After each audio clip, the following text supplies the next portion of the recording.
What's your favorite way to jazz up a simple card? Today, I'm going to use glitter cardstock. Hi, I'm Jess from JessCrafts.com, and I'm going to help you make the most of your crafty supplies and time. So let's get started. Today, I'm going to share One Sheet Wonder number 37. This creates 2 cards from one sheet of 6x6 paper. It was originally included in a 6x6 paper pad tutorial where the different cuts were determined by a very specific paper. It had these 2.5-inch squares on it, and then these little frames and a strip. And so it was a very odd piece of paper, but it did give me this very interesting little design that I can then use on other cards, because even though it was made for a specific piece of paper, it works well with any paper you have. I'm using the Sunny Studio Sunburst collection, and I'm using this black paper here because my original idea was to create something with the Paper Rose rainbow die. I had that die for a while. I got it as a freebie at scrapbook.com because scrapbook.com has amazing freebies all the time. In fact, today they have a rainbow glitter cardstock freebie. So if you're watching this on the day it comes out, Tuesday, December 28th, 2021, or the day after, because I think it's going to last 2 days, you can pick up that paper pad free with any order. You're just responsible for the shipping. I wanted to use that glitter rainbow or use that rainbow with glitter paper. And I don't have rainbow glitter paper, which is the freebie of the day. So I placed an order at scrapbook.com myself today to get that freebie because I want those options going forward. But I chose the black paper from Sunny Studios because I wanted that glitter rainbow to really pop. So I'm going to make 4 cards today. I cut 2 pieces of 6x6 paper to the template size. And this paper is double-sided. One side has the Sunburst on it, which is where the paper gets its name. And you could totally use that. I just think that that side of the paper would detract from the rainbow. So I'm going to use instead the other side that is kind of like a diagonal grid paper. And I think that even though the paper itself will look a little boring, because I'm just going to be using this tone-on-tone black paper in all these different little squares, this will really allow my die cutting to pop off of it. I use 1/4-inch mats, so everything is 1/4 inch bigger.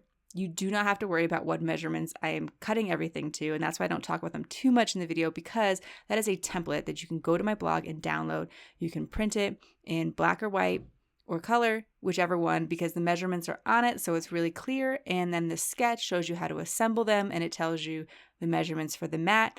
I like 1/4-inch mats. You can go with 1/8-inch mats if that works better for you. This particular sketch has a little bit has 2 big major instances of overlapping, but you probably don't need the cardstock shims for it. I will show you how I use those though. So I have laid the 2 pieces that are going to be behind, that are on the base layer, onto my card first. And then the sketch calls for this one to sort of overlap the other. This calls for the small rectangle to overlap the square.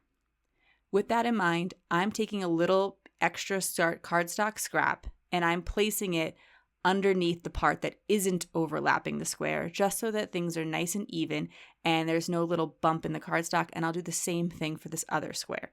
You don't need to do this step. It just makes things look a little bit smoother.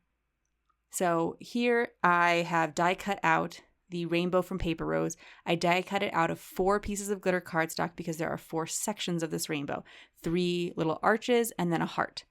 I showed you my plates briefly because recently I taped them together as per Jennifer McGuire's recommendation, and I will say I really, really like that. It's made die cutting just a little bit smoother. I don't have to worry about my plates going everywhere. I'm noticing less warping already, but manufacturer's instructions don't recommend that, so that is a try at your own risk hack.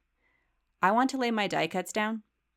This particular die cut is actually quite simple, so I don't think you necessarily need this template, but this is what I did. I took a piece of thick white cardstock and I die cut another one of the rainbow out so that I could make sure I was lining up everything the way that's supposed to be in the die. Again, I don't think you need this, and for my other cards, I did not use it because I found that I could keep the rainbow ends level, like the arches. I had them all even or close enough to even for me. But if you think you'll have any trouble with that, you could take this die cut template and have it as a way of lining things up for yourself. So I am placing it over exactly where I want it on the card, and then I am placing my rainbow arch through it with a little bit of glue.